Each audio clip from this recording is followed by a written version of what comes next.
her problem.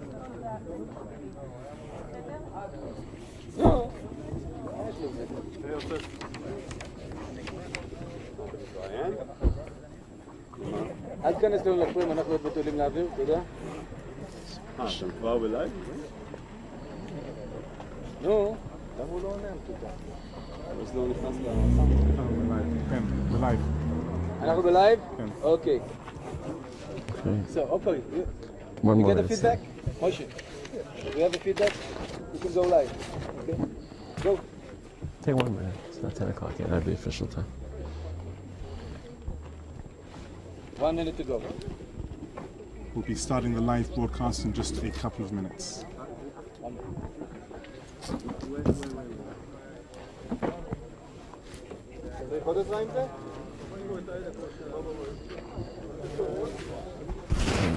For the round?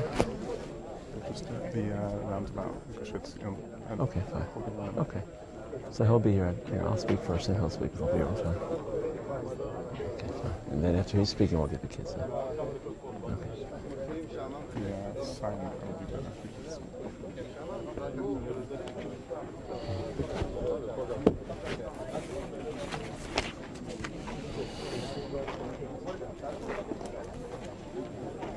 Johnny, say a few words, 1, 2, 3. Hi, good morning. 1, 2, 3. Okay, good.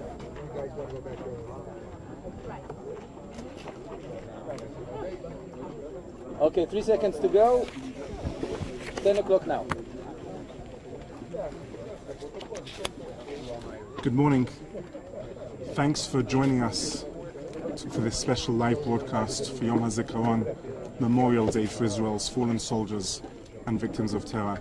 We're broadcasting from the regional cemetery in Gush Etzion. We'll be joined soon by Rav Don Perez, the head of the Mizrahi World Movement. And then we'll be speaking to some soldiers, and Rav Moshe Tarragon of Yeshivat Har Etzion will be guiding us through the ceremony and where we are.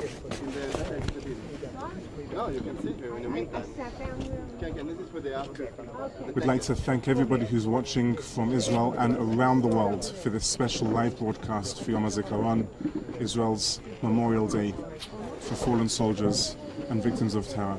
We'll be starting in just a moment. We'll be meeting Rav Don Perez, the head of the Mizrahi World Movement. We'll be speaking to soldiers and bereaved families on this very important and special day. All around us in this cemetery at Gush Etzion, families are visiting the graves of their loved ones, reflecting on what today means to them. I'm sitting with Rav Moshe Tarragon of Yeshivat Har Etzion. He'll be guiding us through some of where we are and who we're going to meet. Thank you, Johnny. Thank you. We're in Gush Etzion, and it's not just incidental that we're in Gush Etzion. Gush Etzion is located in the biblical corridor. This is where history unfolded. Shechem, Beit El, Yerushalayim, of course, Beit Lechem, Hebron. We're about 10 miles from Beit Lechem, about 10 miles from Hebron, and our Avos and Imos are with us on this day. This has been part of the rebuilding of our national identity. It fell in 47, a few days before the independence was declared, terrible massacre. And who would have thought that 19 years later we would return and rebuild such a wonderful community that sits at the heart of a regeneration and rehabilitation as a people on the southern flank of Yerushalayim. Today is a day that feels familiar to many. Jewish history is dotted with Kiddush Hashem. Jewish history is dotted with mourning. We're not just here today only to think about the soldiers, although primarily to think about the soldiers, but all the soldiers of Jewish history who defied all the odds and who were able to maintain the presence of HaKadosh Baruch Hu in our world, even at the cost of death. And just for a moment before the broadcast begins, we're going to stand at the graves of our fallen soldiers and honor them, lay wreaths of flowers, tell their stories and sing their songs.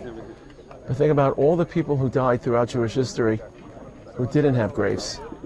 People who died in pogroms, people who are buried in mass graves, people who don't have graves to mark their departure, and they're just as heroic and just as important on a day that we remind ourselves of the price we have to pay to be in this country defending our homeland.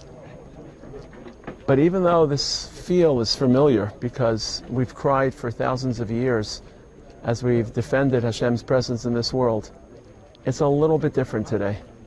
There are several differences between what we've experienced the last 2,000 years and what we've had over the last 70 years, even when we mourn people who have died, al Kiddush Hashem, who have ascended to Shemayim, Harugei Malchus, Ein Adam Yachal Lamod B'Mechitzasam.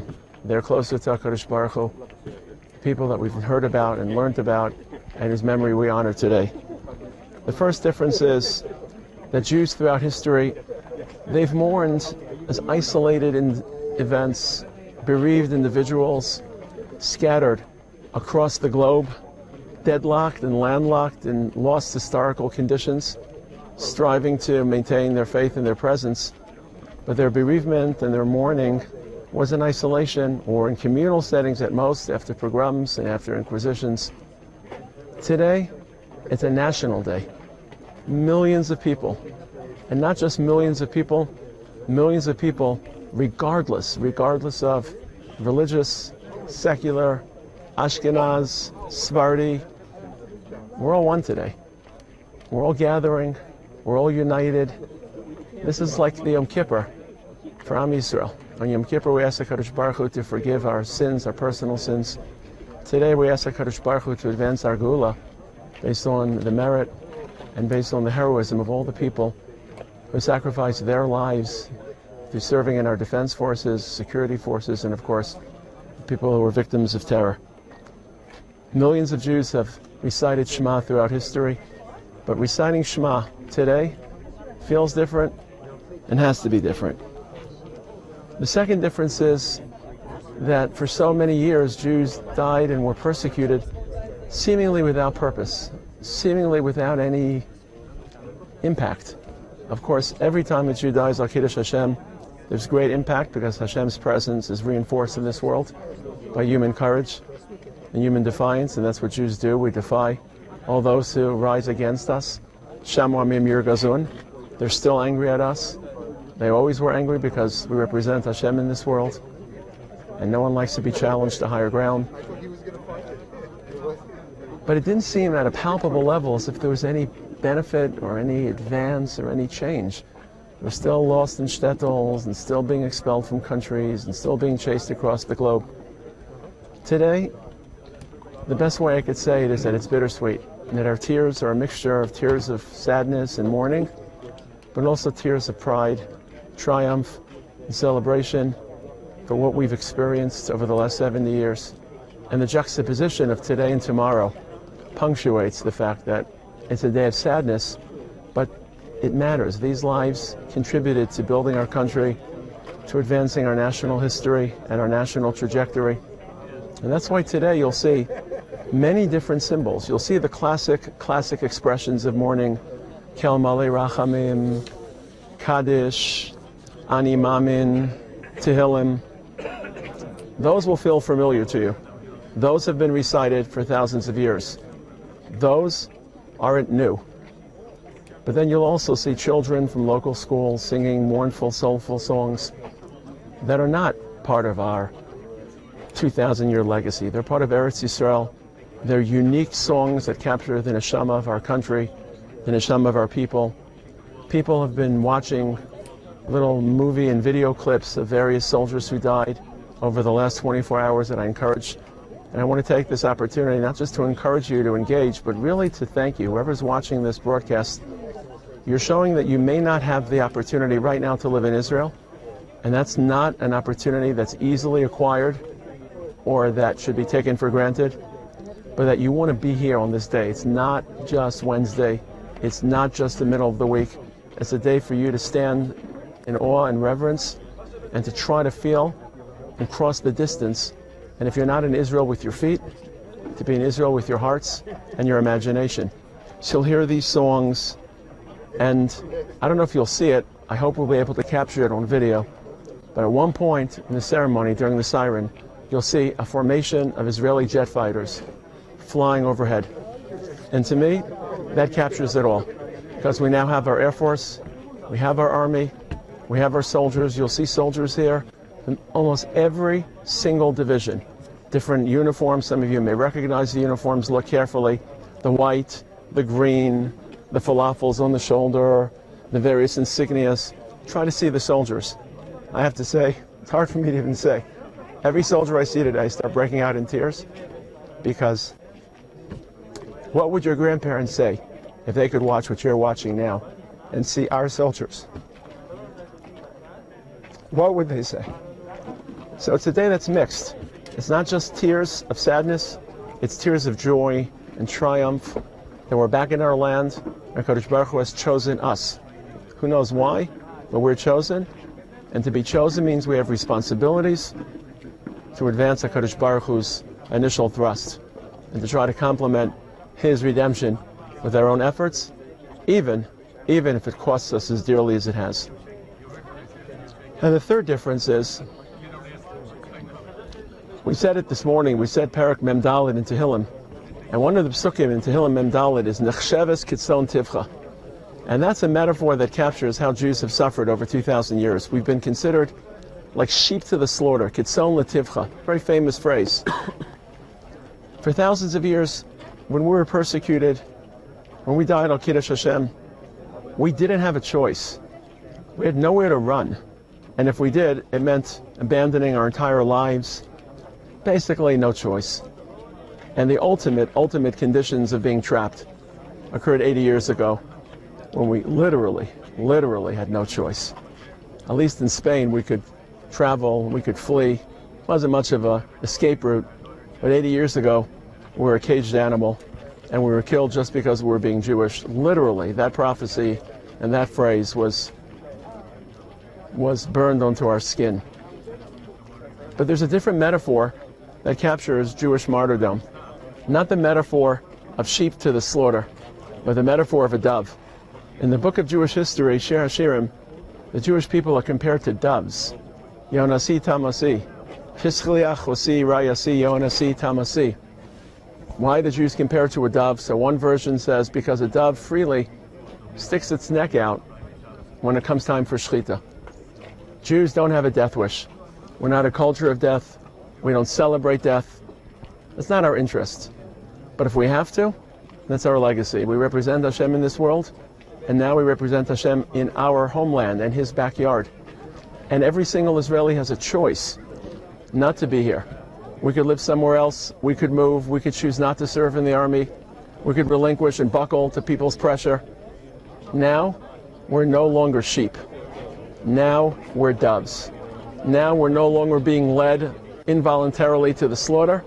We are doves who've chose to live in this land. We accept that price, and we support all the families who've paid the ultimate price. So it may feel like a similar day to the day we've experienced over the last 2,000 years, but there are three differences. Number one, we mourn as a nation united. Number two, it matters. All the price we have paid has produced the triumph and the miracle of our land. Number three, we have a choice, and we've made our choice, and we'll continue to make that choice to live in this land and to represent Hashem and to build history, whatever price it takes. So thank you for joining us, and I hope that if you're not able to be here, at least your hearts are here. Thank you, Rav Tarragon, and thanks to everybody joining us on this very special live broadcast for Yom HaZikaron, Memorial Day for Israel's fallen soldiers and victims of terror.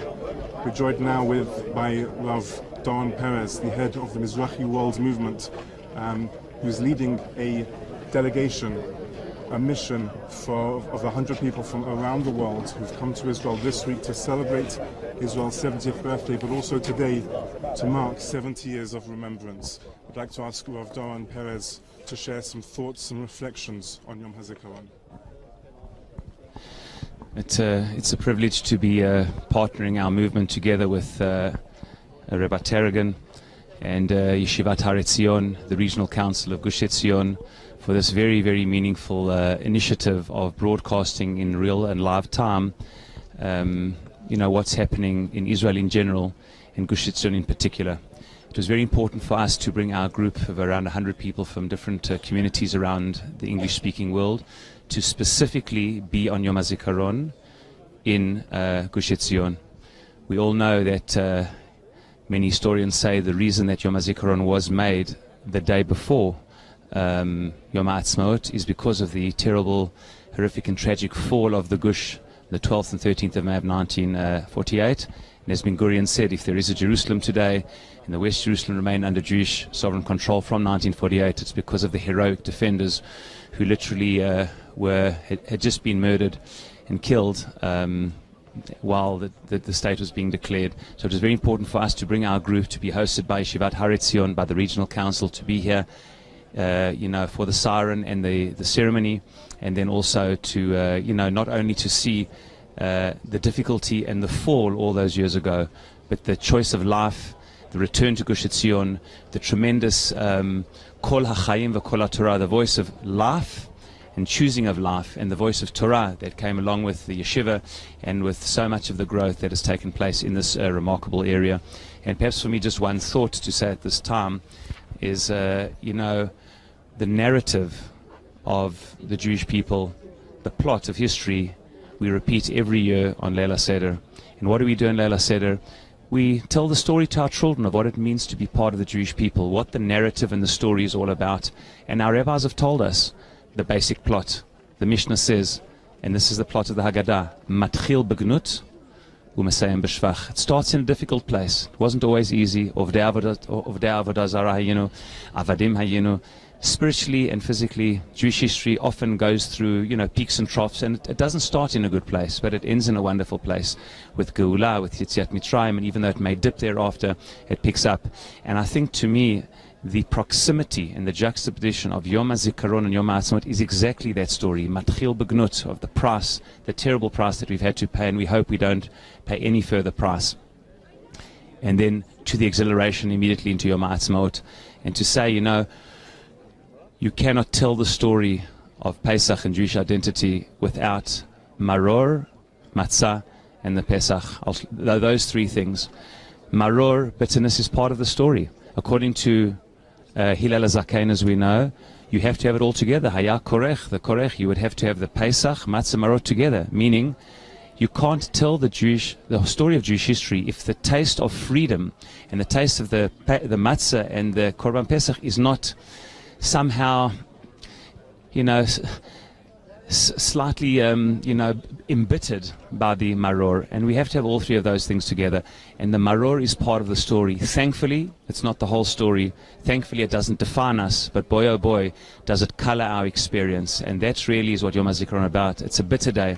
It's a day of maror.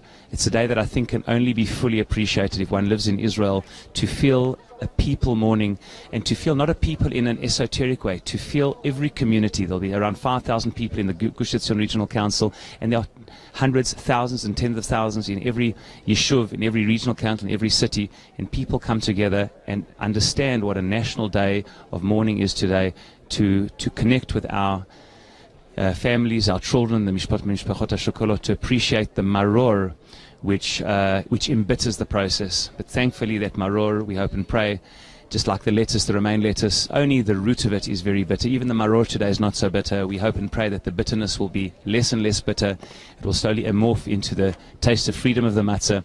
And we hope and pray the taste of true freedom with the Korban Pesach, the Beit HaMikdash, where Yom HaZikaron and Yom HaAtzmaut will ultimately be part of the march towards the fulfillment of Jewish destiny that we all hope and pray for. So again, it's an honor and privilege to be together with you, Rav Moshe, and to be part of this wonderful occasion of bringing this experience with all its pain and difficulty to communities around the world.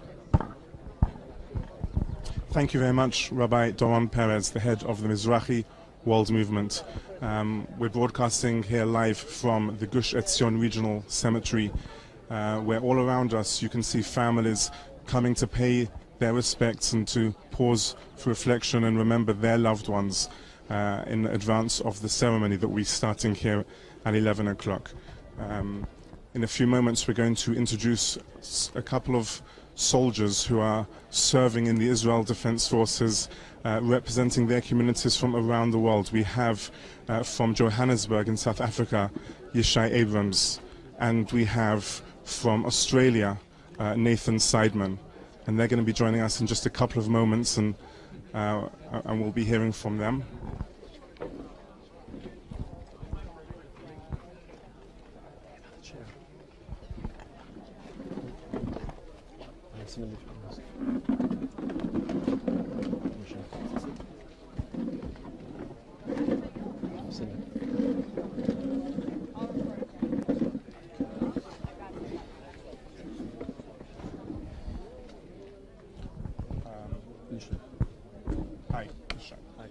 Hi Yishai, thanks so much for joining us today.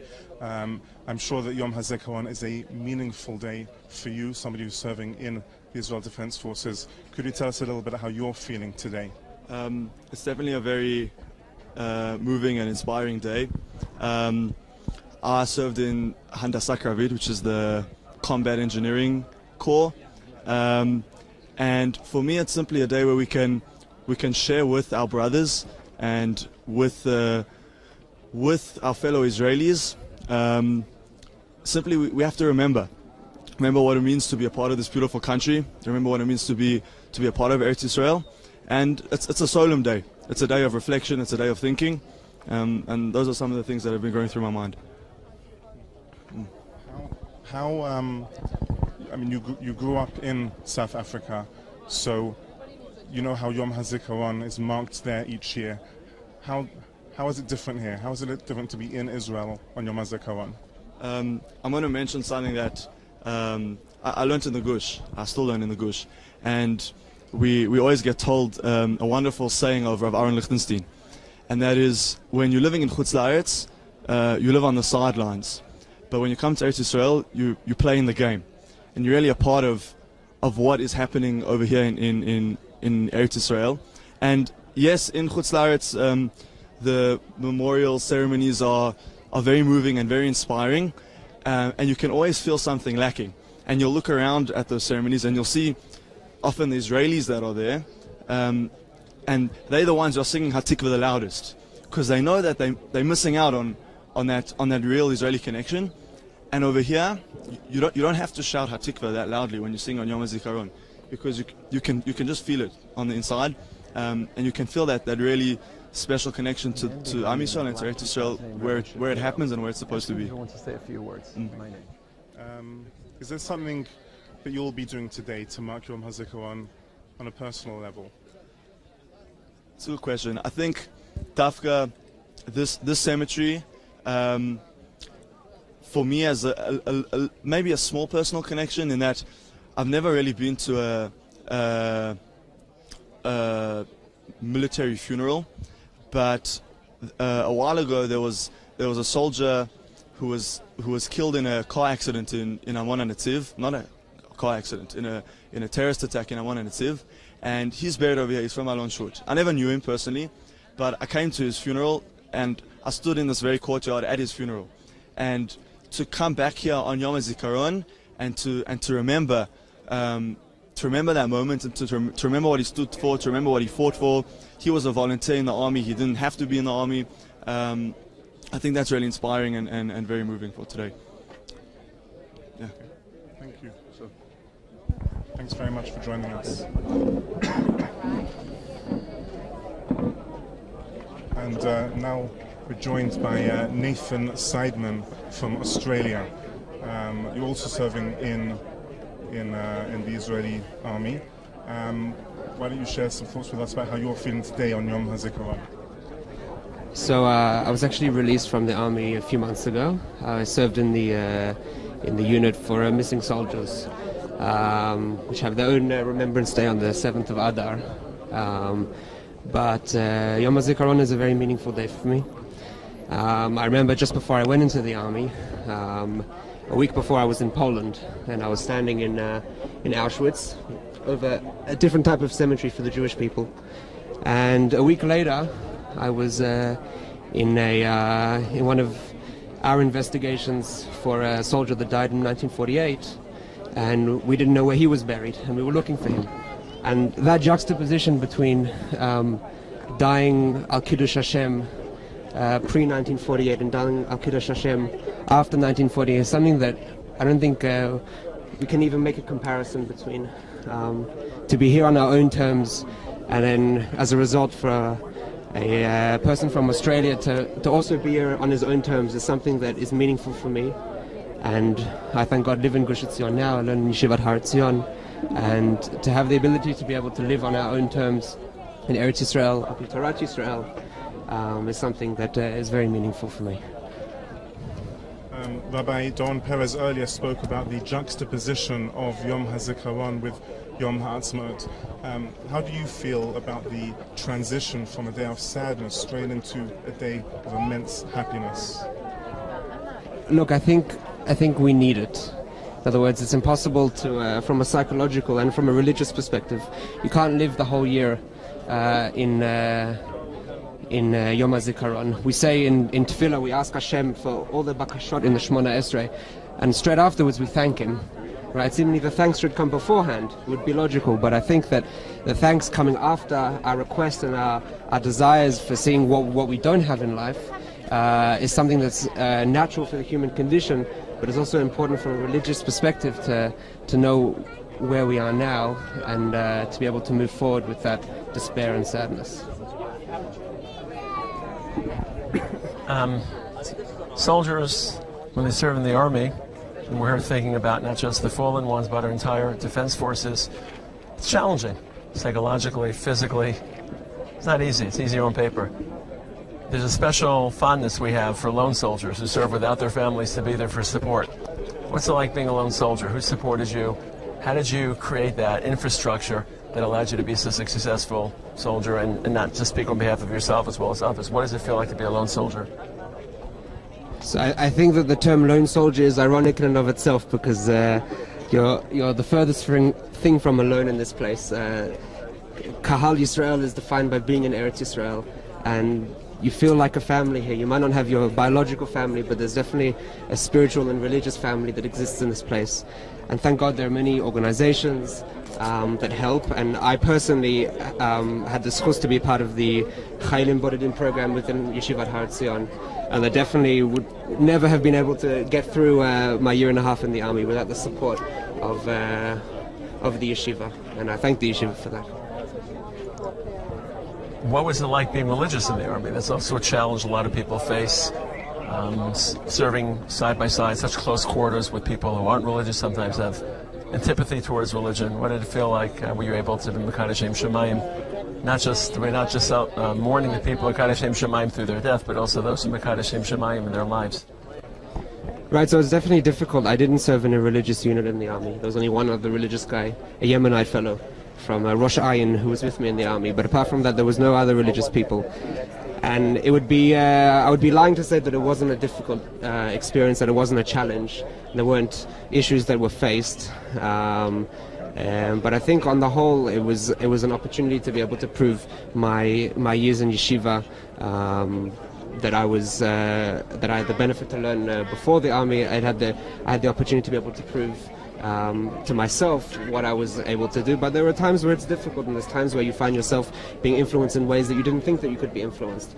But at the end of the day, when you use the opportunities of tefillah and the times that you're able to learn a bit of Torah, to be able to take stock of what you want to be doing and who you want to be, allows you to overcome that challenge. A good challenge, but that challenge. Thank you. Thank you so much. Thank you very much. And thanks for joining us, people from all over the world here, for this special broadcast for Yom HaZikaron. And we'd like to welcome Asher Manning from the UK, who has also served in the Israeli army, to share some thoughts with us on how you're feeling today on Yom HaZikaron. Thank you. Today, Yom HaZikaron is not an easy day. It is a day of being serious, which in the modern world is something that we often try and run away from. I often feel that in Israel, we live life to the full, and part of living life to the full is recognizing that there are others who have given their life so that we can be part of the Jewish state, part of the Jewish future. When I was growing up, I was always very interested in history, still am, and I remember standing on the parade ground of Jewish pride and Jewish faith opposite the Kotel in my Hashba'ah ceremony when I was swearing allegiance to the State of Israel, to the army. And I was standing there with my brothers in arms, my friends, boys from me in yeshiva that we all signed up together, had come from across the world, France, from America, from South Africa, Australia, from Russia, Ethiopians, English boys. All together we were standing at the Kotel, and I remember thinking, I'm no longer reading history, I'm actually living history. And it was quite a humbling feeling, really being part of the writing of the history of the Jewish people. And I think today, on Yom HaZikaron, when we open up Sefer HaZichronot in our hearts, we open up the latest pages of the history of the Jewish people, and we read and we remember those people that sacrificed so that we could live today, so that we can live tomorrow, and so that we can really be Am Yisrael Chai. In order for that to be the case, I think that today is a day which we can be forever thankful. Thank you. Is there something special that you're going to be doing today to mark Yom HaZikaron yourself? Well, in many years past, I've always tried to go to a funeral or a ceremony on Yom HaZikaron in a military ceremony. And today in Gush Etzion, especially on the day of Yom HaZikaron, which is the day which Gush Etzion itself fell, I feel that being here with the rest of my community, I happen to live in Gush Etzion today, and being here with my family, being here with my friends, being here with my yeshiva, I really in many ways feel connected to today, but more so not only to the time but also to the place. Thank you. And finally, we've got people watching this broadcast from all over the world. Is there a special message that you would like to give to Jews watching this today on Yom HaZikaron? Absolutely. Today is Yom HaZikaron, which is the day of Zachor. But as we know, every Zachor has a Shamor, right? Every, just like we have on Shabbos, we have Zachor v'Shamor b'dibur echad. So too today on Yom HaZikaron, it's also in many ways Yom HaShmira. And I think that today we can appreciate not only those who sacrificed their lives, in order so that we could stand here today, but those who are sacrificing today itself, and who are in many ways at this very moment standing guard. Hineh lo yanum v'lo yishan shomer Israel. Those people, my relatives, my friends, my comrades in arms, who are standing today on the borders of Israel, they, I think, deserve our thanks as well. And we shouldn't just remember those that gave their lives in the past, but those that are giving their lives today in the small ways, that are sacrificing the years of their youth and day and night are serving to help us. I think today is not only a day of Hakaras HaTov to the dead, but also Hakaras HaTov to the live. So I think that's something we should be thinking about today. Thank you very much. Thank you, Asher. Thanks for being with us today. Thank you so much, Asher. Thank you. Finally, we'd like to invite Yishai Chamudot from the United States, also someone who served in the Israeli army. Thanks for joining us. Tell us a little bit about where you're from, who you are, and what Yom HaZikaron means to you. So my name is Yishai Chamudot. I'm from New York, United States. I would say that Yom HaZikaron for me really started in the States, going to an American Jewish high school, the classic Yom HaZikaron was the typical songs and a speech or two, maybe a testimonial from a Hebrew teacher who came for the year. And suddenly they would start adding these stories about lone soldiers, which became a much more common phenomenon over the past few years. We would hear about Michael Levine and Max Steinberg and Sean Carmelli. And I didn't really know what that meant back then. We would donate money to the Lone Soldier Center. I didn't really understand what we were doing. Coming to Israel and serving as a lone soldier finally put those things into perspective, and they took on a whole new dimension. Suddenly I saw the things that those people saw. I struggled with the same things that they struggled with. These people originally, they didn't have a name, they didn't have a story. Sean Carmelli, when he fell, his parents were worried that no one would come to his funeral, so they sent out a message. 20,000 people ended up showing up to the funeral. Suddenly these people had a story, had a face, had a family in Israel. And for me, that's extremely powerful, especially coming from America and serving as a lone soldier. To be able to come here today and every Yom HaZikaron and to come to these people's graves, these individuals' graves, and to say, we haven't forgotten you, the whole country is still behind you, and we will never ever forget you, is an immense testament to the things that they contributed and the things that anyone who volunteers for the Army or anyone who drafts in the mandatory draft contributes to this ongoing story that they sacrifice to enable us to perpetuate our own. Thank you. I think that's a very important message. We've spoken a lot about the connection between Yom HaZikaron and Yom HaAtzmaut coming one day after another. How do you feel regarding that connection between Yom HaZikaron coming immediately before a day of celebration?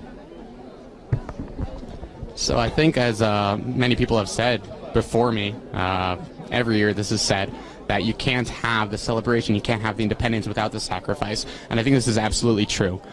Simultaneously, I think that you also have to sever between the two. There's the mourning, which exists also in a vacuum. It cannot be explained away by saying this is look at the product of their service. Instead, we see, look at our sons and daughters who have fallen. Look at the things that they put into their service, and we see it independently as well, not just as what it resulted in, but also just look at their graves now and mourn and grieve together as one family. And then Yom HaAtzmaut itself, we can look at independently as well. They are both connected and must be treated separately, simultaneously.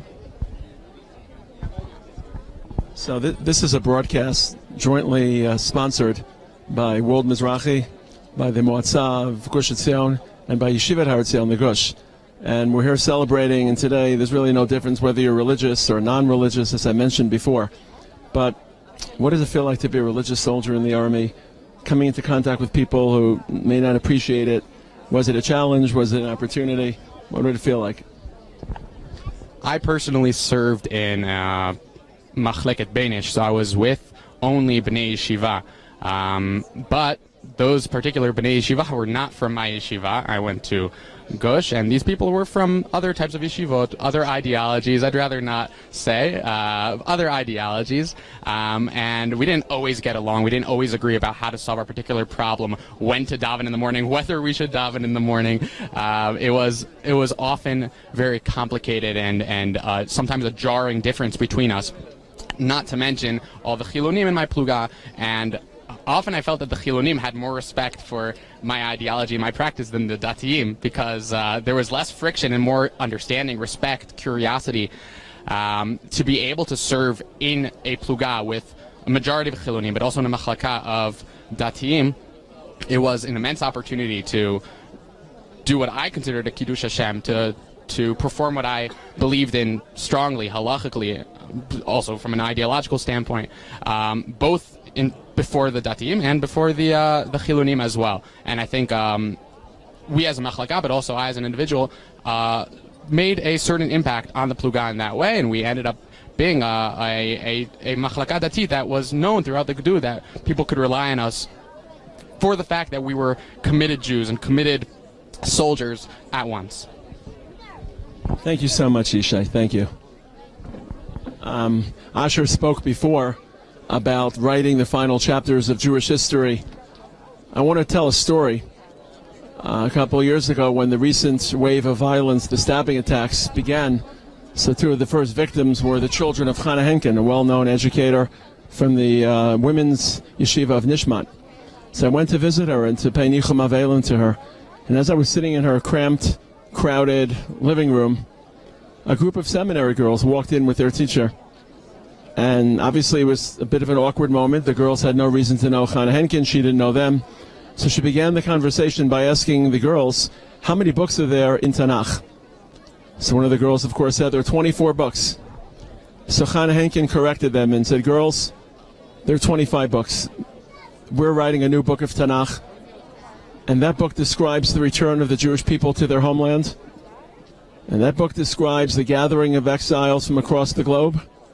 And that book describes the price we pay to defend our lands and to establish our presence. And my children, who were killed, are now in that book. So we're involved in a process which sometimes feels political, and today is a day in which we celebrate the victory of our military and the relentless dedication. But it's also a day of prophecy, and it's a day to remember why we're here and why we should be so proud to be part of the generation that have witnessed things not that our grandparents could dream of. They couldn't even dream of it. That's why we say Hayinu kicholmim. They weren't cholmim. In their wildest dreams, they could not imagine the realities we benefit from and live through. Thank you. And as you can see and hear, there's a lot of activity going on right around us. We've positioned ourselves right in the center of where the ceremony is about to take place because we want you to feel as much part of this as possible. And you can hear the noise and you can see people gathering around us. People have come this morning to hear the Gush Czion Regional Cemetery to visit the graves of their loved ones, to pay respects, and then to take part in the ceremony, which will be starting here in just a few moments' time. People are gathering all around to take their seats. I'd like to take this opportunity to thank our partners in running this live broadcast, World Mizrahi, Yeshivat Har Etzion, the Gush Etzion Regional Council, and the Gush Etzion Religious Council, headed by Rav Rafi Ostraf. And of course broadcast live by Arutz Sheva. Thank you to our partners Arutz Sheva for coordinating that for us as well. We are going to be concluding this part of the broadcast shortly, and you'll be able to see some of the views of what's going on around us as we prepare for the start of the ceremony, which we will be showing as well. We'll resume at 10. We will be resuming just before. We'll be resuming at 10:50 for some closing words from us before we start the ceremony, which will start just before 11 o'clock. Those watching from wherever you are, the ceremony will be conducted in Hebrew, but Rav Moshe Tarragon will be narrating and explaining what's happening and guiding you through every minute of the ceremony. Thank you to everybody who's joined us from Israel and around the world. Let's get the table out. Yishai.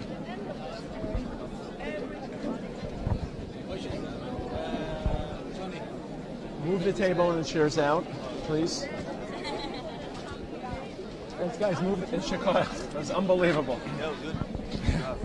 Unbelievable. Thank you, guys. Thank you. Just move the table out. We're moving over there.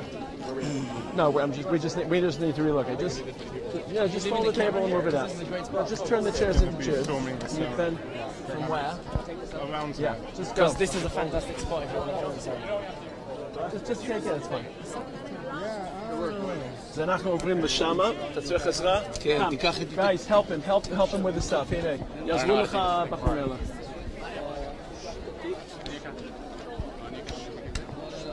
אני הולך לשירותים, אני אפגוש אותך עוד 5 דקות. בסדר, גש לשירותים.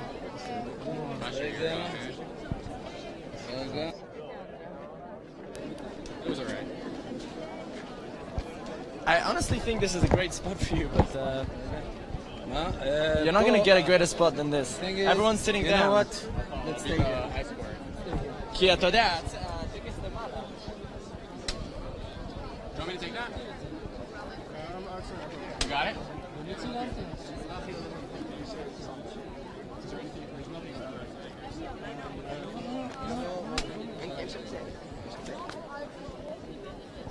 Is it still live feeding?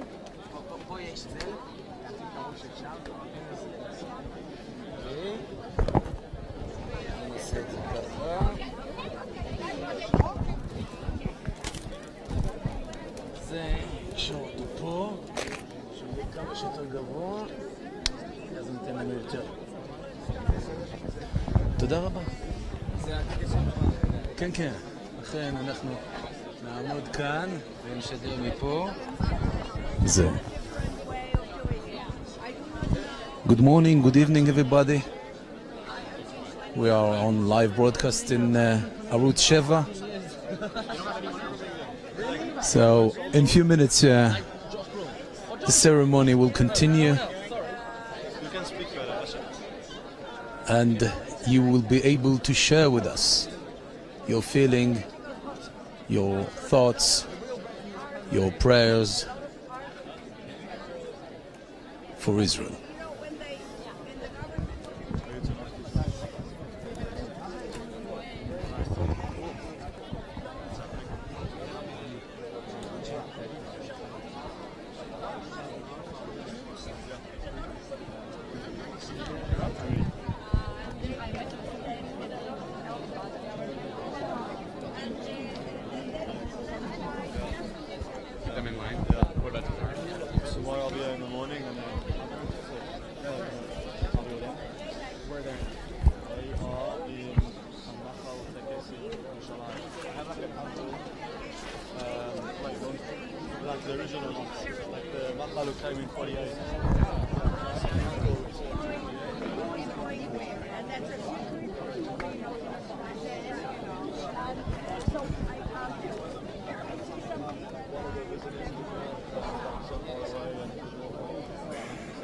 He's coming for the ticket, so like it's a good like meaning point.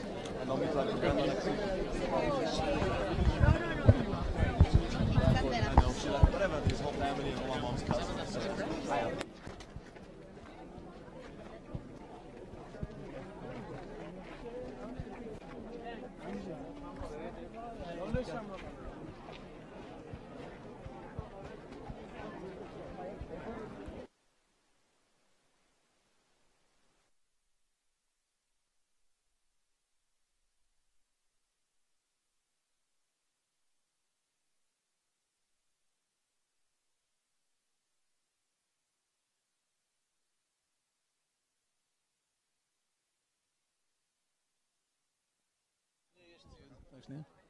אחד, אחד, או.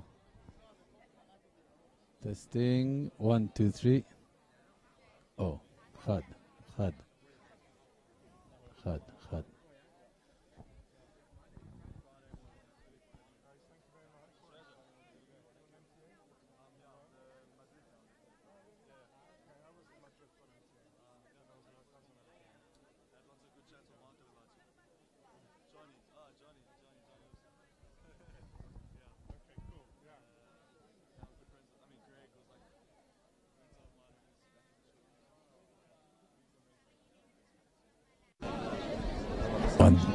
אחד, שתיים.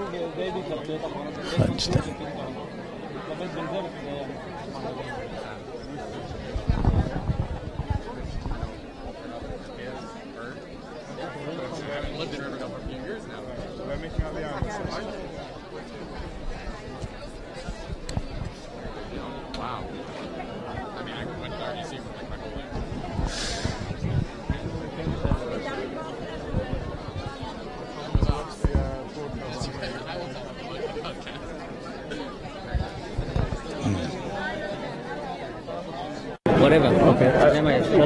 אם אני אומר מקום לא נכון, תזיז אותי. 1, 2, 1, 2, 1. Sound check. Check, check, check. Check. Oh. Where's Moshe? Tell him to come over here, because from there, it's bad angle. It's already bad angle. Like Moses speaking to the people from the mountain. I'll stand here. Ma. Who? Can you hear me from here? Meish. Meish is there. I want him to come and he doesn't want to. Moshe.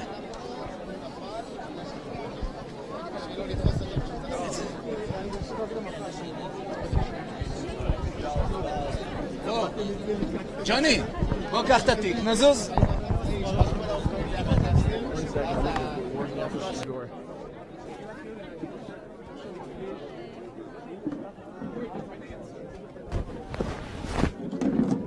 אתה לא רוצה לזוז? אני מעדיף מפה. אוקיי. אם אני עומד שם, אתה שומע אותי? כן, קח את המיקרופון. בסדר. אוקיי, I'll introduce Cheryl and then I'll finish it. אוקיי, אז אני עומד שם כל הזמן. אני אגיד לך את המיקרופון. אוקיי? אני עומד ליד הברז שם, ליד הביטחון. אחד.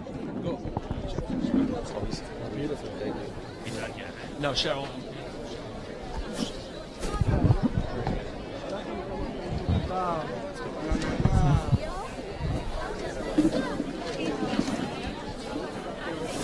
סליחה שנייה, אני חייב להגיע לעמדת שידור.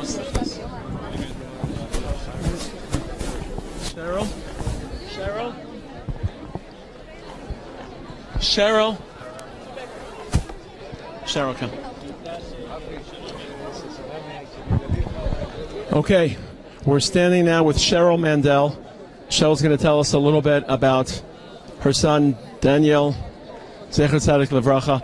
And Cheryl, we're just here for you today, and thank you for everything you do for the Jewish people and all the inspiration you provide. You're a walking Kiddush Hashem. No one can even imagine standing in your shoes, but you've chosen life, and you've chosen to be so cheery and to show us what life is meant to be like. So thank you for joining us. Please tell us a little bit about Daniel.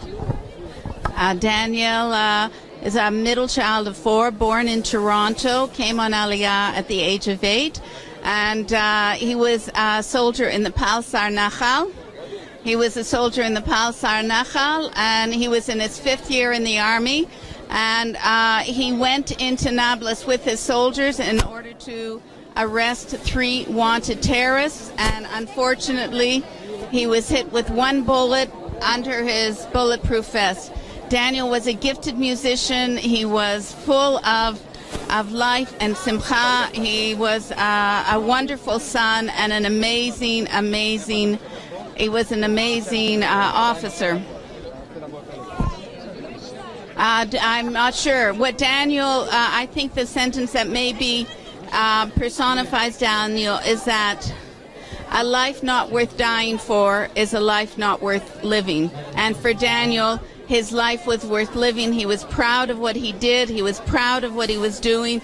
He was very happy to be the head of 7th Mandel. He called, his soldiers were called 7th Mandel instead of 7th Daniel in recognition of the Mandels that were lost during the Holocaust. It was important for him that now Mandels were fighters, that there was a 7th of fighting Mandels. What message, Cheryl, what message can you give? There's so many Jews across the world who want to be here. Unfortunately, they can't. They're tuning in. What message can you give them from your heart to help them experience Yom HaZikaron in the deepest possible way? I don't know if it will help them to with Yom HaZikaron, but the important message is that we cannot choose what happens to us in life. We can only choose how we respond to it. And we have chosen to live and to be positive. I believe that if I thought crying day and night would bring Daniel back to me, I would do it. But I don't believe that, and so we're going ahead with our life and doing many wonderful things in his memory.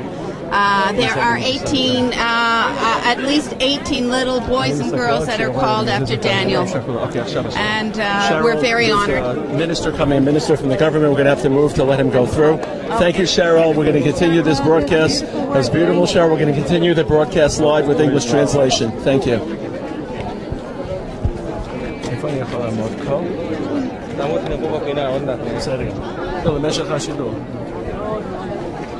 Okay, we're going to start the broadcast just a few final words. This is a day of tears. I encourage everyone either to cry those tears or to at least cry them inside your heart. There's a pasuk in Yirmiyah Bebchi v'tachanonim yavo, Hashem will return us with tears. And there are two different Zohars. One Zohar says that after the Jews cry enough tears of sadness, according to the Zohar, we have to compensate for all the tears that Esav cried on our behalf, because our Mashiach and our redemption has to be with integrity and with honesty. We've cried so many thousands of years. We're going to continue to cry today. And the Zohar says that as those tears accumulate, Mashiach gets closer. So every tear that you cry and every tear that you wish you'd cry will hopefully render this our last Yom HaZikaron without a Beis HaMikdash. We'll be standing in the Beis HaMikdash and we'll be makriv korbanos to HaKadosh Baruch Hu. But the Zohar also says that the tears referred to in the pasuk in Yirmiyah are tears of joy. When the Beis HaMikdash was functioning, the entire world was in joy, was happy. The entire world was happy, and this is a day in which we cry joys, not just of tears of sadness, but pride, triumph that we're back in our country. Johnny, before the siren begins, a few last words. Thank you so much for being here and for this great collaboration on behalf of Am Yisrael. Thank you, Rabbi Tarragon, Yeshivat Har Etzion, for your partnership and for guiding us through what we've heard till now and what we're going to hear. We're standing here on Yom HaZikaron. It's the saddest day in the calendar for the people of Israel. As everybody knows somebody that they're remembering today, they're gathering at the cemeteries across the country to pay their respects. And here we are in the Gush Etzion Regional Cemetery to join with the communities here, people around us crying, tears, thinking of those that they're mourning today. We wish you all a very meaningful Yom HaZikaron. We look forward to celebrating Yom HaAtzmaut with you as well.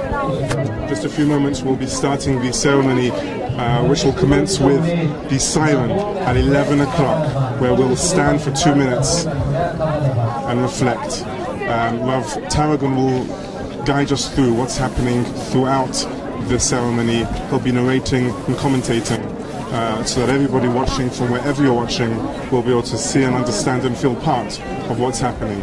Thank you very much. Johnny, just to give you a sense of where we are in history, we're standing a few feet from the head of the coalition named Zev Elkin. Zev Elkin is a friend of mine, and I remember when he came and was released from the Soviet Union in the 1980s, came to learn in the yeshiva, and now he's not just a Chaver Knesset, but he's the head of the coalition. He's busy right now, but just to give you a sense that we're here for holistic understanding and appreciation of where we are in history. We'll commence in a few moments.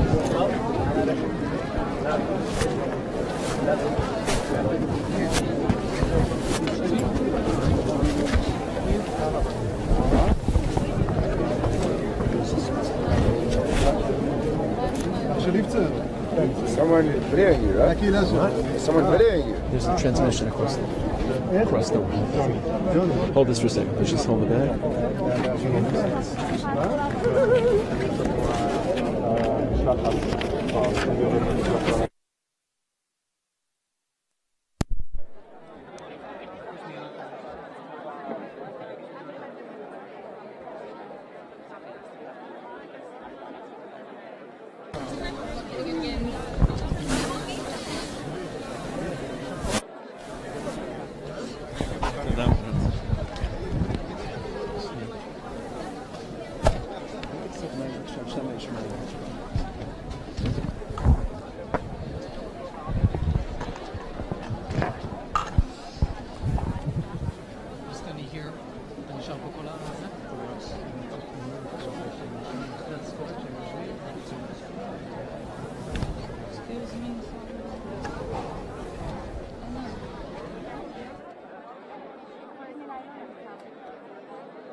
They had like smile.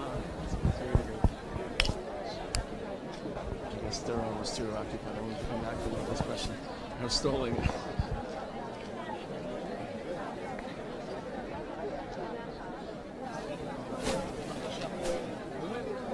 Shaul Goldstein, a former mayor from Gush Etzion. That's the current mayor, next into the beard.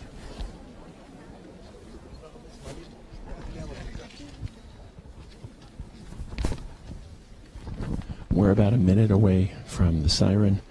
Please, everyone, where you are, stand in attention. Put down your cell phones, obviously, not to be distracted. And think about maybe people you knew, heard about, or just try to connect with the millions of people in Israel. You may hear the jets flying overhead during the siren. I will be narrating in English in very hushed tones. I'll try not to speak too much so that I won't ruin the spirit of the moment. I'll just try to give brief introductions of what's happening and let you listen to the actual events live.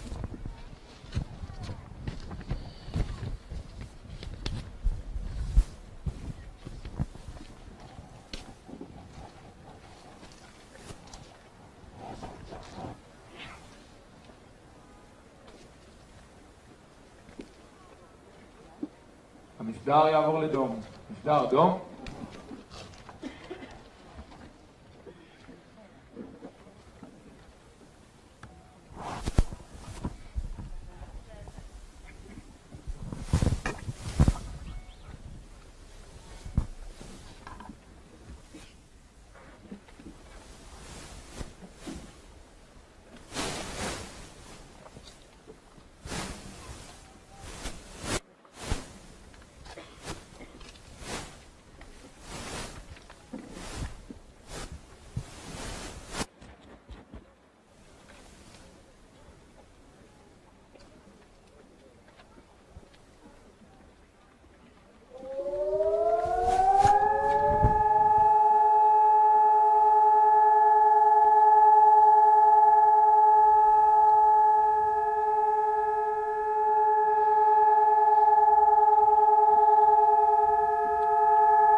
אני מתכבד לפתוח הטקס יום הזכרון לחללי מערכות ישראל ולנפגעי הטרור תשע"ח.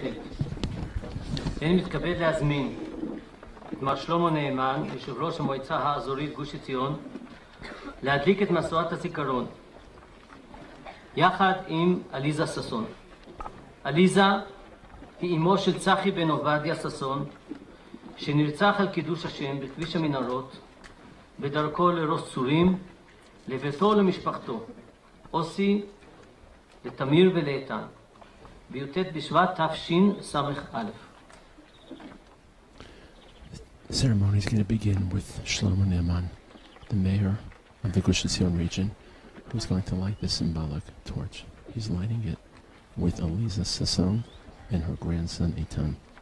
Eliza's son Sachi was killed in 2001 in a terror attack on the roads of Gush Etzion.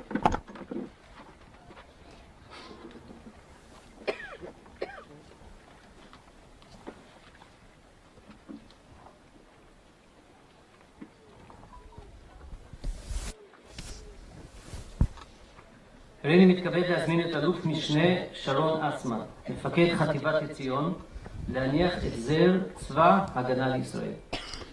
Sharon Asman, who is the commander of the local Gush Etzion army unit, I know him well as an incredible person, will now put a wreath of flowers in honor of the soldiers.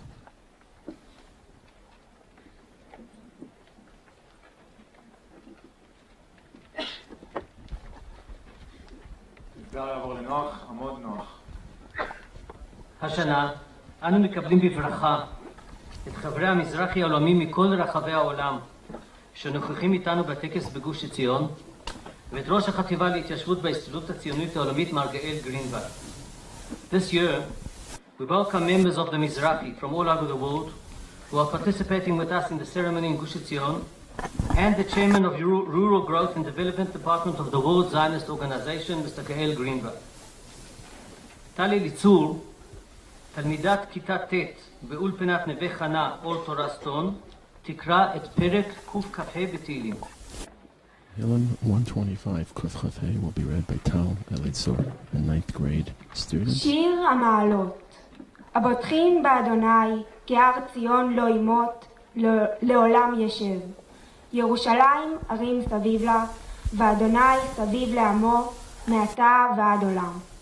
כי לא ינוח שבט הרשע על גורל הצדיקים, למען לא ישלחו הצדיקים בעוולת ידיהם. היטיבה אדוני לטובים ולישרים בליבותם, והמתים הכלכלותם יוליכם אדוני את פועלי העוול. שלום על ישראל. קדיש מפי חבר כפר עציון יוחנן בן יעקב. יוחנן נולד בכפר עציון ופונה לירושלים בחורף תש"ח עם הילדים והאימהות. יוחנן הוא בנו של יעקב קפלהולץ שנפל בקרב עם שאר מגיני הגוש לפני 70 שנה בד' באייר תש"ח, ערב הקמתה של מדינת ישראל. יוחנן יאמר קדיש לזכר אביו ולזכר דודו שלמה קפלהולץ שנהרג בשיירת העשרה, ולזכר 240 מתיישבי גוש עציון בלוחמיו שנפלו בקרב על הגנת גוש עציון לירושלים הבירה. Kadish by Yochanan ben Yaakov, an orphan from 1947, lived in the Gush. His father was killed in the massacre right before the Declaration of Independence. He's saying Kaddish. He was evacuated for his father, his uncle, and all the 240 people who were killed.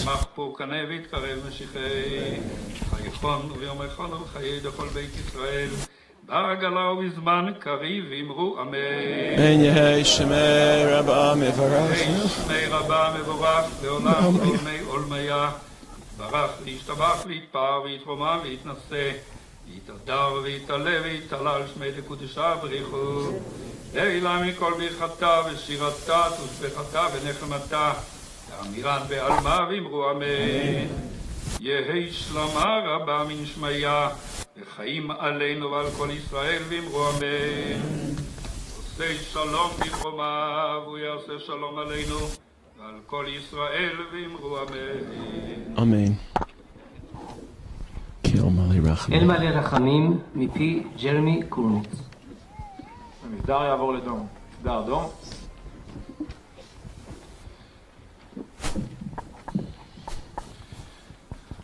אל מלא רחמים שוכן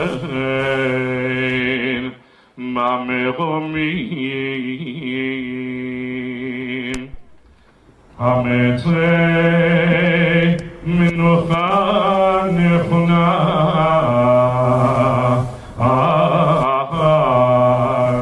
כנפי השכינה במעלות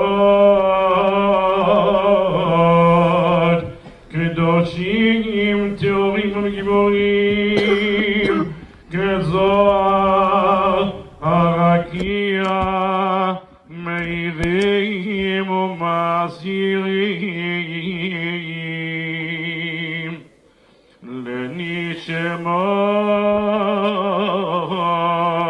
הקדושים שנפלו בכל מערכות ישראל במחתרות ובצבא הגנה לישראל בהם תושבי גוש עציון ואפרת הקבורים כאן אבינועם בן שלמה ולאה מיכאי חיימוביץ' ברוך בן נתן ואלישבע דספרג חנוך בן יוחנן ובלהה שפר אוריאל יצחק בן שמואל ומרגלית גליק אופיר יהושע בן אבי שמעיה וגנסיה פרה עמיקה בן חנוך ורות עמיור דניאל יעקב בן דוד יחזקאל ושרול מנדל איליה בן צבי וגלינה ליפקין יצחק בן הרב אהרון ואלחנן ולאה סמואל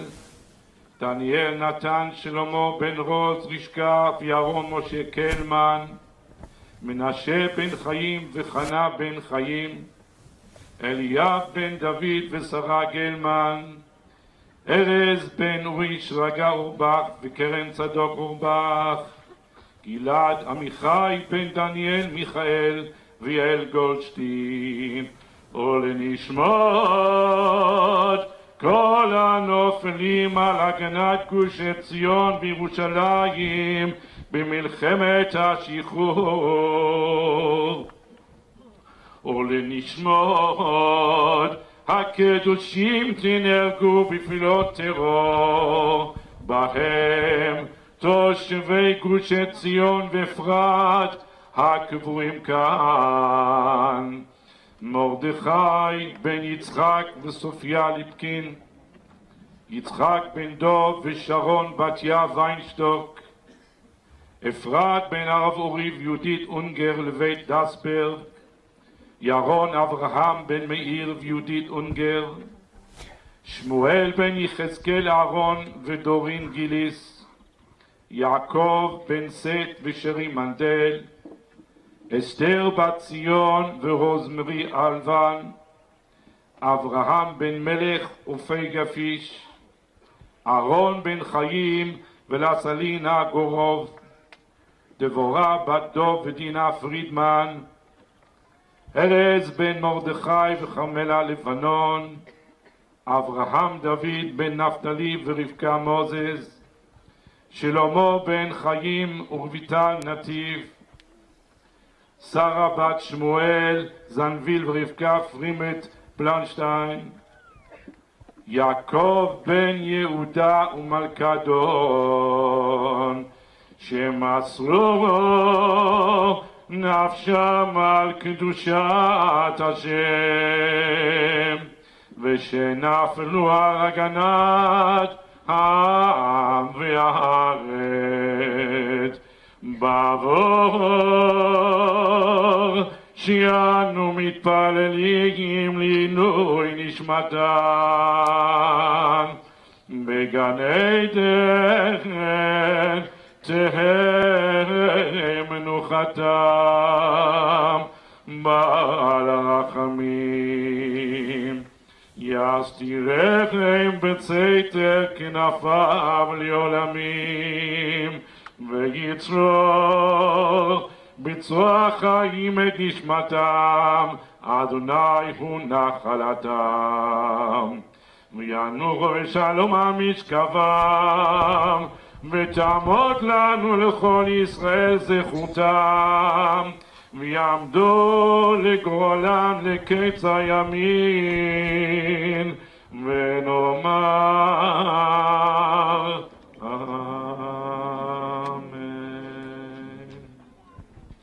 מסדר יעבור לנוח, עמוד נוח. אפשר לשבת.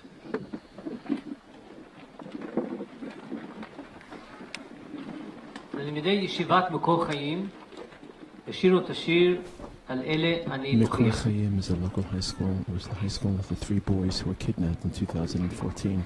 Naftali, Franco, Gilad, Sher, Nayon. They studied in those 2 of the 3. We're going to sing now Al Eila Ani Bochia. English, this is what I cry for. Al Eila Ani Bochia. Students of Makor Chayim.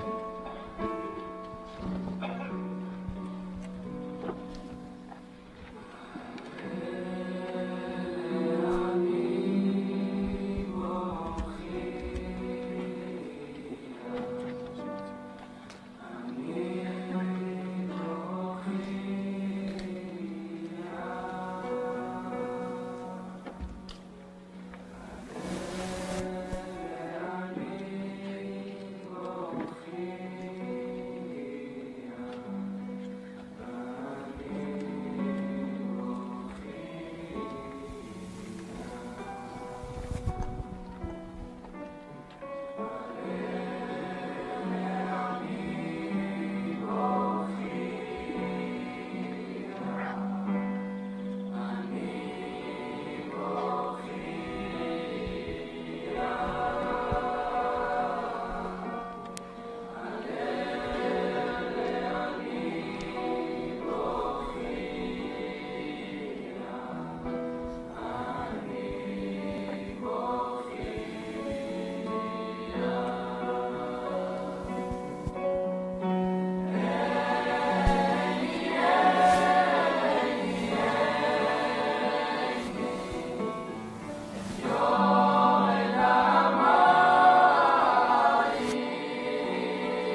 הדס בלום, תלמידת כיתה ט' באולפנת נווה חנה אור תורה סטון, תקרא את הקטע 60 שניות, שנכתב על ידי יובל היימן, בן היישוב אפרת, לחברתו רוויה.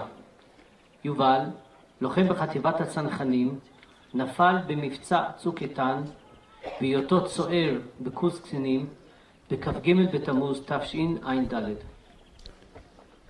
2014, יובל היימן. בדקה, 60 שניות, קוראים כל כך הרבה דברים שונים.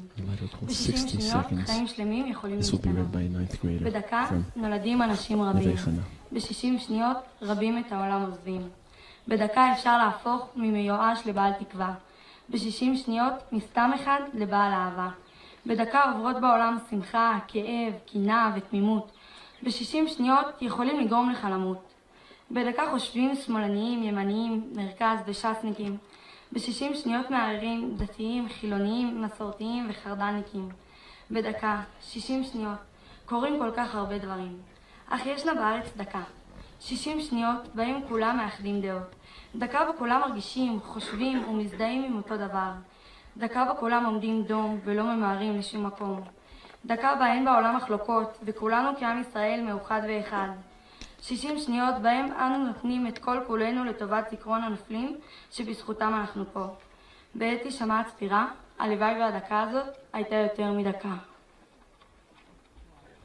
60 seconds was meant to refer to the 1-minute siren that people stand together without talking. תלמידי ישיבת מקור חיים ישירו את השיר תיתן אחרית לעמך לזכר בוגר הישיבה רב סרן אליאב גלמן, השם ייקום דמו, שנהרג בפיגוע חבלני בצומת גוש עציון. השיר מבטא כמיהה לבניין המקדש, נושא שאליאב היה מחובר אליו מאוד. Eliab Gelman was a soldier who was killed in an attack in the Gush Etzion summit. He learned in Yeshivat Makor Chaim, and he wrote a song, a poem. This poem and song will now be sung by the students of the yeshiva he learned in Makor Chaim. It's a song about yearning for the Beis HaMikdash.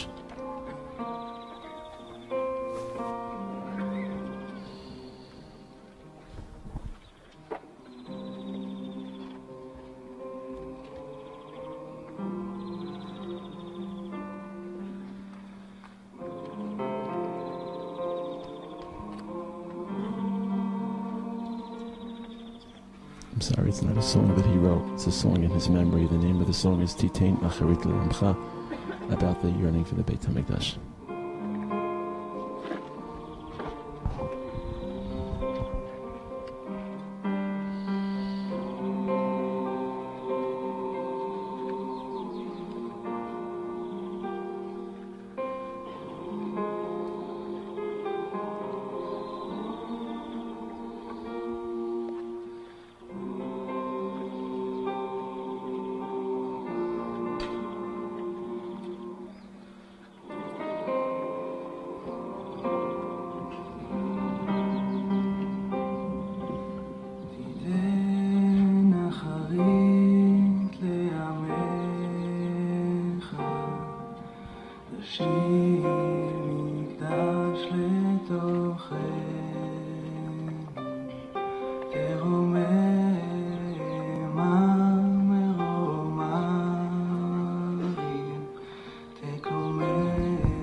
תודי על הכל אהבתנו,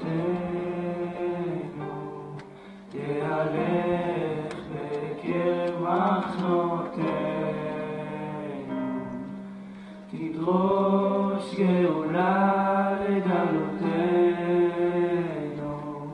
תגלה קץ בקנותינו.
אני מתכבד להזמין את השר להגנת הסביבה, מורשת ירושלים, זאב אלקין, תושב כפר אלדד אשר בגוש עציון, לשאת דברים.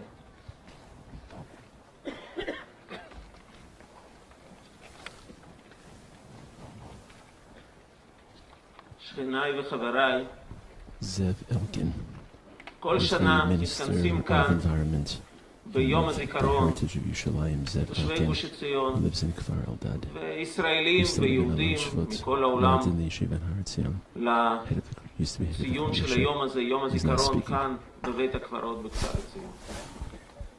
יעברו רק כמה שעות וכולנו נהיה חלק מחגיגות השמחה של יום העצמאות ה-70 של מדינת ישראל. החיבור הבלתי נתפס הזה של השכול והאבל ביום האבל הלאומי, יום הזיכרון, לשמחה הגדולה שמתפרצת ביום העצמאות, אין אותו כנראה באף מדינה אחרת בעולם. ויש לזה משמעות ומשמעות גדולה. אין חגיגת השמחה של העצמאות בלי הפנמה של הדרך והמחיר שבזכותם יש לנו את הזכות לחגוג את העצמאות, ויש משמעות גדולה למחיר הכבד שאותו אנחנו מציינים ביום הזיכרון, עצם קיומה ושגשוגה של מדינת ישראל. החיבור הבלתי נתפס הזה בא לידי ביטוי אולי יותר מכל בסיפור של הנפילה של כפר עציון ושל הגוש כולו. בלילה שישב דוד בן גוריון על הניסוחים האחרונים של מגילת העצמאות, הביאו אליו את הבשורה המרה על נפילת כפר עציון. הסיפור הזה, הסיפור של הגוש, למעשה בשבילי באופן אישי זאת הייתה הפעם הראשונה שבה התוודעתי לחיבור הבלתי אפשרי הזה, לשיא השמחה ושיא האבל ביום הראשון שלי בארץ. בדרך משדה התעופה לכאן, לכפר עציון, ביתי הראשון במולדת, סיפר לי יוחנן בן יעקב, שקרא כאן קדיש לפניי, את הסיפור של כפר עציון. עוצמת הקרב של הגנה על גוש עציון הפכו מזמן לסמל הגבורה של מלחמת העצמאות. אין ספור סיפורי גבורה, כולל בתוכם גם הסיפור הבלתי נתפס, המפורסם, שלדעתי בכל זאת לא ניתן לו מספיק ביטוי, של ציפורה רוזנפלד, שלמעשה השאירה את בנה התינוק אצל החברים והחליטה להישאר כאן ולהיאבק על הגנת הגוש יחד עם בעלה, ונדמה לי שהבנה יוסי הוא יתום צה"ל יחידי, בוודאי ממלחמת העצמאות, שהוא יתום משני הוריו שנפלו בקרב. אבל זה לא רק סיפור גבורה, זה גם סיפור גבורה עם משמעות עצומה. בלי הקרב העיקש הזה, חסר תקווה, הרי הם הבינו שכנראה שאין להם תקווה. לא בטוח שירושלים הייתה חלק ממדינת ישראל אז בתש"ח. הם בגופם למעשה הצילו את ירושלים העברית, ולא במקרה אמר דוד בן גוריון את המשפט המפורסם: אם קיימת ירושלים עברית, התודה הראשונה להיסטוריה הישראלית ושל העם כולו נתונה על כך בראש ובראשונה ללוחמי גוש עציון. Ben Gurion said that if Yerushalayim is protected, it's because Gush protected the southern corridor. If it wouldn't have been protected, then Yerushalayim would have... This is life, because it's hot now in Israel, and evidently someone has passed out. So she or he, it's hard to say, is receiving medical attention. אחד מגדולי המשוררים הישראלים, חיים גורי, שלא במקרה כתב לא מעט על הקרבות בגוש עציון, קרבות שנהרגו בהם חלק מחבריו הטובים, כתב שיר נבואי. שיר ארוך, אני אקרא רק כמה קטעים קצרים ממנו. אדמת הקרבות השבויה. כל הלילה עברו הדמויות לפניי, עלתה ברוחות הרכסי הערים השחורים. אלוהים, מעמקו היגונות. אל תראיני הולך לבדי ודובר אל עצמי. אל תבוא ללטף שערי ולתת ניחומים בלבב. ויבואו אליי הפנים הרבים ואמרו, התזכור, וילחש, כן, כן, כן אזכור את כולם, והשית את ידיי השבורות ללטפם, לנשק פצעיהם הרבים, ויובדו ואינם. אייכם דניאל, מנחם, יונתן, אייכם יקיריי, אייכם. והלכתי בלילה ההוא וזכרתי כולם. והיה כי שמעתי הכל, התזכור, וצעקתי כן כן. ורציתי לנגוע בהם מקרוב, אך עבדו, רחקו ואינם.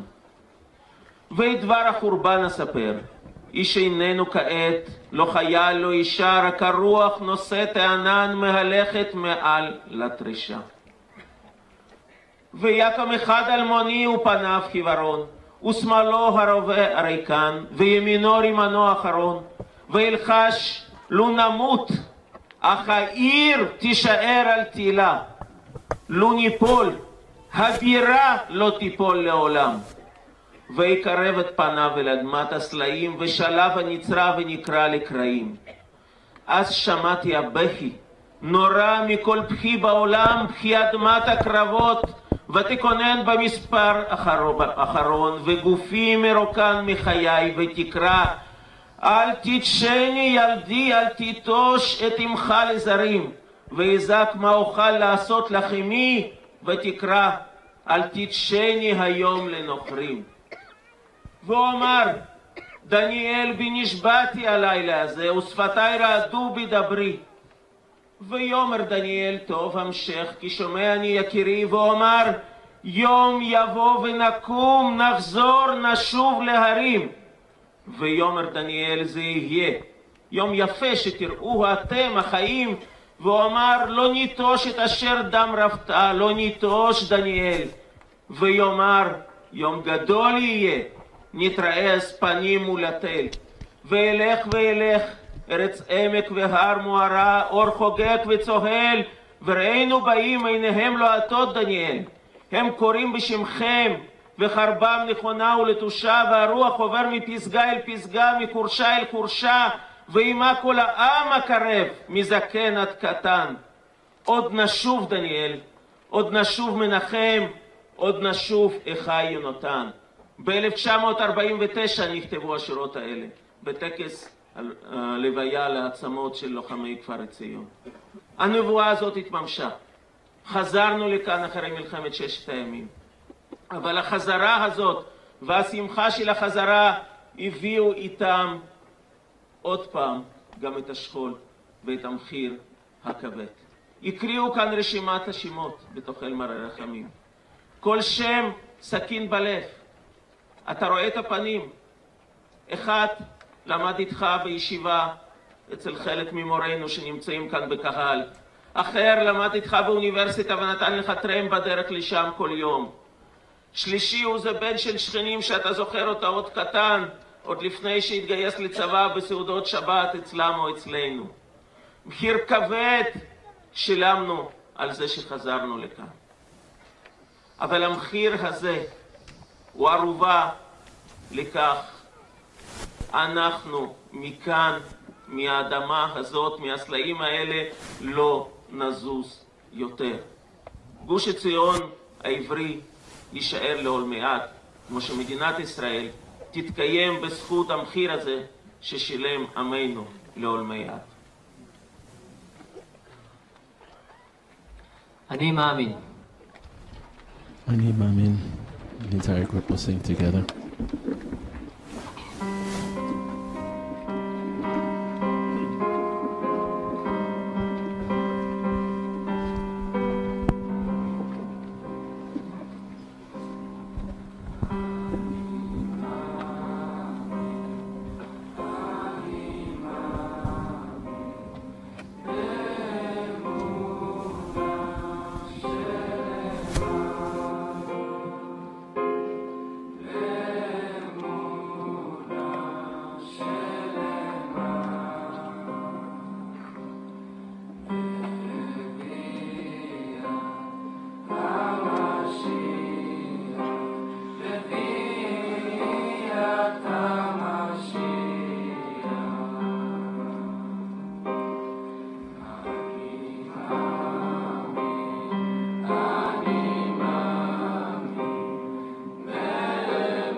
נפדר יעבור לדום, נפדר דום.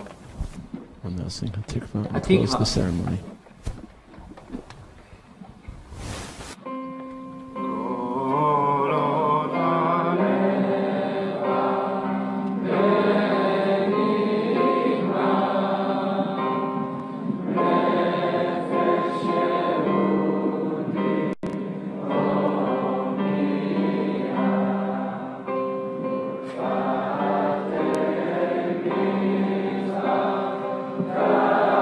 Thank you.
תם הטקס.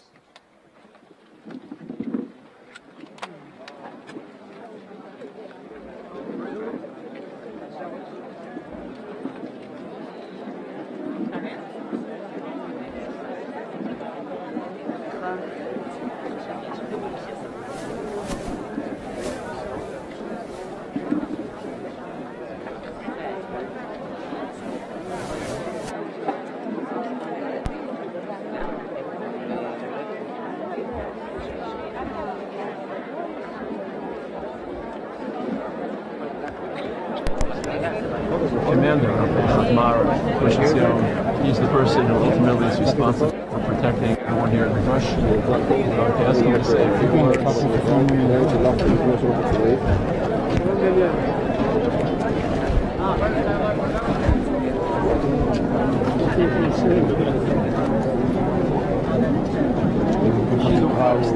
I'm standing here with Sharon, so he's going to say a few words in Hebrew. I want to thank you for listening to כל ההשקעה לבקרתי אישית, הכל לא רק השקעה, זה הכוחות שאתה עוזר לנו, גם הדרך שלנו, להאמין עלינו, הקשר החיבור בין החיילים שלנו ובדרך שלנו. אני חושב שהמשפט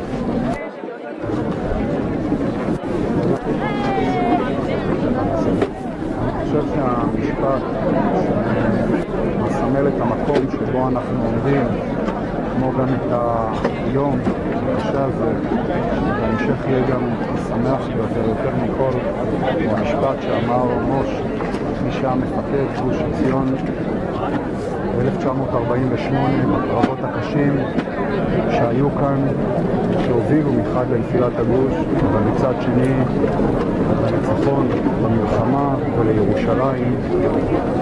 היה המשפט שהוא אמר, הנה אנו לחיינו, העיקר הוא המפעל בו אנו חיים. נכה באויב בכל מקום שנשיגנו, תשובתנו נחושה, נצח ירושלים. אני חושב שהמשפט הזה מגלם את העשייה, את הלחימה, את הגבורה שהייתה פה ב-1948 ואת דרכו של צה"ל מאז גם כיום. בראש ובראשונה, בחלק הראשון של המשפט הוא בעצם אמר, הנה אנו מחיינו, העיקר הוא המפעל בו אנו חיים, וכך הם לוחמי ומפקדי צה"ל רואים את המשימה, רואים את השליחות לפניהם ומוכנים להקריב את עצמם ברגע בו הם נדרשים לכך. והיום אנחנו זוכרים ומציינים את כל אלה שהקריבו חייהם עבור המשימה ועבור המדינה. החלק השני הוא אמר, נכה באויב בכל מקום שנשיגנו, זוהי גם דרכנו היום, גם פה בלחימה בטרור בגוש עציון וגם בכל יתר הזירות, כדי שנצליח לממש את הדרך שטרור פוגש צבא ואזרח פוגש צבא. והחלק האחרון הוא המטרה שבגינה אנחנו עושים את הכל, תשובתנו נחושה, נצח ירושלים. אנחנו זוכרים היום את כל הנופלים, מחבקים ומחזקים את המשפחות השכולות שהן כה יקרות לנו וכה חשובות עבורנו, ובהמשך הערב נחגוג את דרכנו פה שהביאה להגעתנו לארץ הזאת ואת המשך הדרך לתקומתנו. תודה רבה בשם כל עם ישראל בכל מקום שהם, תודה רבה גם על דברים חמים וגם על הכוחות היומיומיים שמשקיע בזה. תודה רבה.